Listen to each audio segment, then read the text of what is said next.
नमस्कार दोस्तों, आपका स्वागत है हमारे यूट्यूब चैनल फार्मा लेक्चर्स में। और आज हम बात करेंगे फार्माक्यूटिकल ऑर्गेनिक केमिस्ट्री की यूनिट 1 के बारे में, जिसमें हम पढ़ेंगे बेंजीन के बारे में और बेंजीन की हिस्ट्री और कुछ एविडेंसेस जो कि हमें बेंजीन के बारे में जानकारी देते हैं। तो आइए शुरू करते हैं। सबसे पहले बेंजीन है उसका केमिकल फार्मूला होता है C6H6, यानी कि 6 कार्बन एटम्स और 6 हाइड्रोजन एटम्स होते हैं। जो बेंजीन है वो एक लिक्विड होता है जिसकी गैसोलीन जैसी स्मेल होती है। अगर हम बेंजीन का टेम्परेचर 80 डिग्री सेल्सियस तक लेके जाएं तो वो बॉयल हो जाएगा, और 5.5 डिग्री सेल्सियस तक अगर कम कर दें तो वो फ्रीज़ हो जाएगा। बेंजीन को एक सॉल्वेंट की तरह भी यूज किया जाता है क्लीनिंग में और मेंटेनिंग करने में प्रिंटिंग इक्विपमेंट्स की। बेंजीन को पेट्रोलियम प्रोडक्ट्स में भी यूज़ किया जाता है, और बेंजीन को एक प्रिकर्सर की तरह यूज़ किया जाता है प्लास्टिक्स, ड्रग्स, डिटर्जेंट्स, डाइज और पेस्टिसाइड्स को बनाने में। फिर आता है एनालिटिकल एविडेंस, जिससे हमें बेंजीन के बारे में मॉलिक्यूलर फार्मूला बेंजीन का हमें पता चला। Elemental analysis and molecular weight determination showed that the benzene has the molecular formula C6H6. This indicated that benzene has a highly unsaturated compound. Unsaturated compound का मतलब है बेंजीन में डबल और triple bond present होंगे।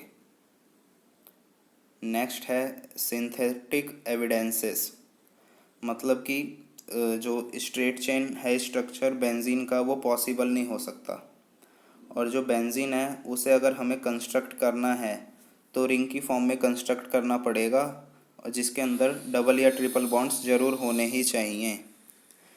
पर जो benzene है वो एल्कीन्स और एल्काइंस की तरह भी बिहेव नहीं करता और डीकलराइज नहीं करता ब्रोमीन को कार्बन टेट्राक्लोराइड और एक्वस पोटेशियम परमैंगनेट के सॉल्यूशन में।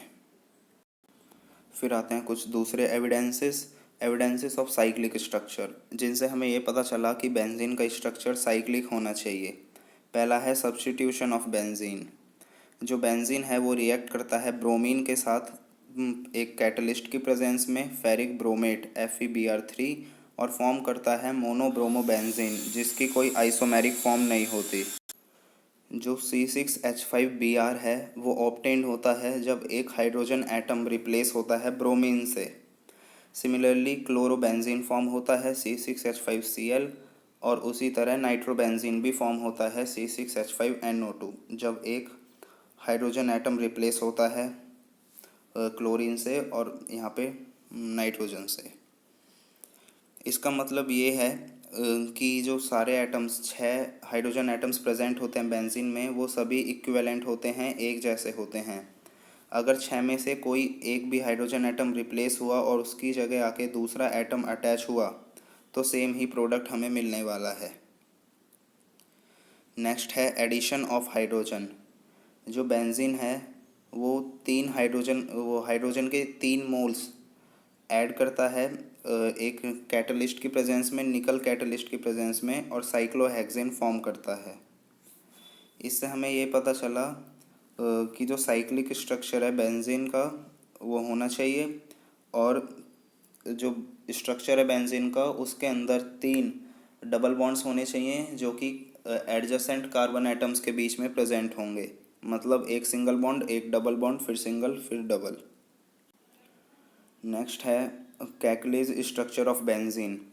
इन 1865 जो अगस्ट कैकुले थे उन्होंने बताया कि जो बेंजीन है उसका एक साइक्लिक प्लेनर स्ट्रक्चर होना चाहिए, जिसमें जो 6 कार्बन एटम्स हैं वो इस तरह अरेंज्ड होने चाहिए कि एडजेसेंटली डबल बॉन्ड प्रेजेंट हो, और हर एक कार्बन एटम से एक हाइड्रोजन एटम भी अटैच होना चाहिए। जैसा कि आप इस डायग्राम में देख सकते हैं, कार्बन एटम जो कि फर्स्ट पोजीशन पे है उससे कार्बन एटम जो अटैच है उसमें एक डबल बॉन्ड है, और जो दूसरी साइड अटैच है उसमें एक सिंगल बॉन्ड है। इसी तरह एक छोड़ के एक डबल बॉन्ड प्रेजेंट है, एक सिंगल बॉन्ड, एक डबल बॉन्ड। जो सिंगल बॉन्ड होता है उसमें एक सिग्मा बॉन्ड प्रेजेंट होता है, और जो डबल बॉन्ड होता है उसमें एक सिग्मा एक पाई बॉन्ड प्रेजेंट होता है। तो इस तरह पूरे बेंजीन के स्ट्रक्चर में 12 सिग्मा बॉन्ड्स प्रेजेंट होते हैं, क्योंकि 6 सिग्मा बॉन्ड तो कार्बन्स वाले हो गए और एक सिग्मा बॉन्ड हाइड्रोजन और कार्बन एटम के बीच में जो फॉर्म हो रहा है वो है। और हम इसे रिटर्न कर सकते हैं, ये साइड में जो स्ट्रक्चर दे रखा है इस तरह। तो दोस्तों इस वीडियो में बस इतना ही। अगर आपको वीडियो पसंद आई हो तो लाइक करें और चैनल को सब्सक्राइब करना ना भूलें। धन्यवाद।